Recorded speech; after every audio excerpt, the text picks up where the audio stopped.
You've probably noticed something strange happening lately with YouTube.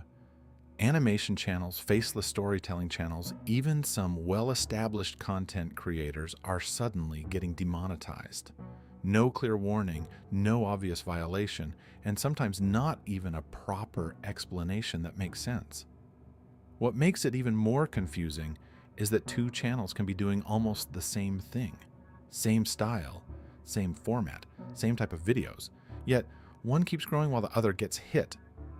Naturally, people start thinking YouTube is randomly taking down channels or targeting specific niches like animation. But when you actually look at recent updates, policy clarifications, and what YouTube employees have hinted in interviews and creator discussions, a much clearer picture starts to form. This isn't random at all. What's happening right now is YouTube fundamentally shifting how it defines a real creator. For a long time, the system mostly focused on performance. If people clicked on your video and watched it, YouTube would push it further. That was the main game. But now, performance alone is no longer enough. YouTube has started asking a deeper question. Is this content actually original and valuable, or is it just easily replaceable? That shift is at the center of this entire inauthentic content issue. Around mid-2025, YouTube updated and clarified its monetization policies under the partner program. They didn't introduce it as a brand new rule, which is important because it means the standard always existed. What changed is the level of enforcement. They are now much stricter about content that feels repetitive, mass-produced, or lacking real creative input. And one of the biggest misunderstandings among creators is that YouTube is banning AI content. That's not what they said. What YouTube employees and creator liaisons clarified is that AI is allowed, faceless content is allowed, even automation to some extent is allowed.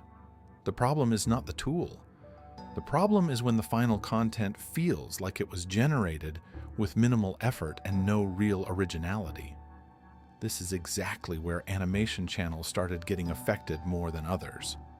On the surface, animation looks creative, and in many cases, it genuinely is. But a large portion of modern animation content, especially in the faceless YouTube space, has become highly templated. The same character design is reused, the same expressions, the same pacing, the same storytelling format, and often even the same type of voiceover. The only thing that changes is the topic. When a few channels do this, it's fine. But when hundreds or even thousands of channels start using nearly identical templates, it stops looking like creativity from YouTube's perspective and starts looking like a system producing content at scale. AI tools made this problem much bigger. They didn't create the issue, but they amplified it. Now anyone can generate a script in seconds, add a voiceover instantly, plug it into a simple animation template, and upload multiple videos in a single day.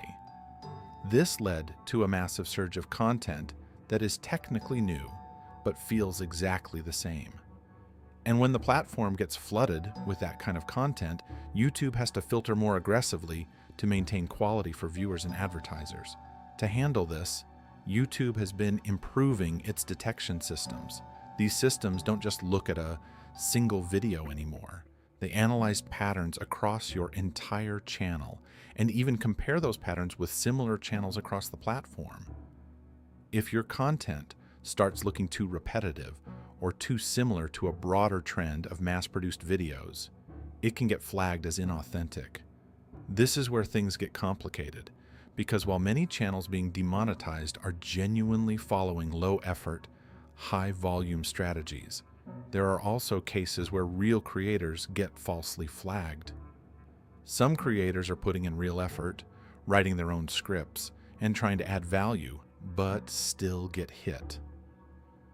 The reason is simple but frustrating. To an automated system, if your content visually and structurally resembles a large number of other videos, it may still fall into the same category, even if your intent and effort are different. This is one of the biggest downsides of relying heavily on AI moderation. It works at scale, but it's not perfect. So yes, false demonetization is happening, and that's a real concern. At the same time, it's also true that a large number of channels being affected right now are doing exactly what YouTube is trying to reduce. They are mass-producing content, repeating the same formats, uploading in bulk with minimal variation, and creating videos that are easily interchangeable with hundreds of others. And this leads to the most important idea behind everything happening right now. YouTube is no longer rewarding content that is easy to replicate. From YouTube's perspective, if 100 channels can make the exact same video as you, there is no strong reason to prioritize yours. There is no unique value, no clear identity, and no long-term benefit for the platform. This is especially important when it comes to advertisers. Brands don't want their ads placed on content that feels generic or spam-like. YouTube has already experienced advertiser pullback in the past, and they are actively trying to avoid that situation again. That's why this shift is not just about content quality, but also about maintaining advertiser trust and platform sustainability.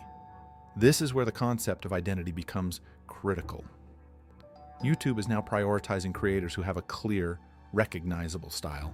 Not just good content, but content that feels like it comes from a specific person or perspective. They want channels that build connection with viewers, not just channels that push out videos, because identity creates trust, and trust keeps people coming back. If you think about it from a viewer's point of view, it makes sense. If your videos disappeared tomorrow, would your audience notice and miss your specific style, or would they just move to another channel making similar content? If the answer is that they can easily replace your content with something else, then in YouTube's system, that content is considered low value. Not because it's bad, but because it's not unique enough. This explains why some animation and faceless channels are still growing rapidly, while others are getting demonetized. The ones that are growing usually have something extra. They might use similar formats, but they add personality, different storytelling approaches, unique pacing, humor, or a distinct tone that sets them apart. You can feel that there is a human behind the content. On the other hand, channels that get hit often feel like variations of the same template, even if they are not directly copying anyone. So, when people say YouTube is killing animation channels, that's not really accurate.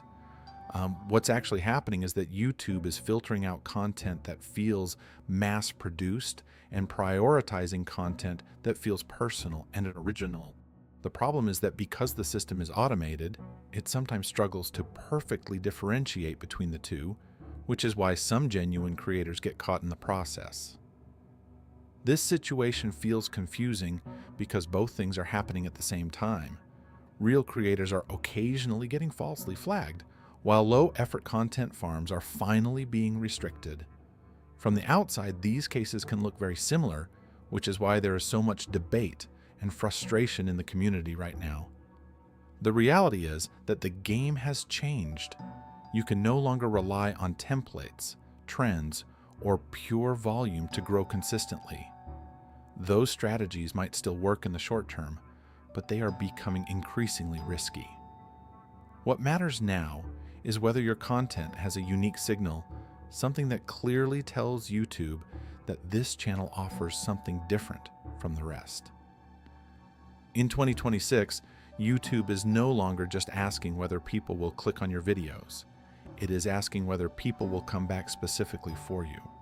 That shift is the core reason behind the rise of demonetization cases under the inauthentic content label. And once you understand that, the pattern becomes clear. The channels that survive and grow are not just creating content, they are building identity. And the ones that struggle are often the ones that, even unintentionally, blend into a sea of sameness.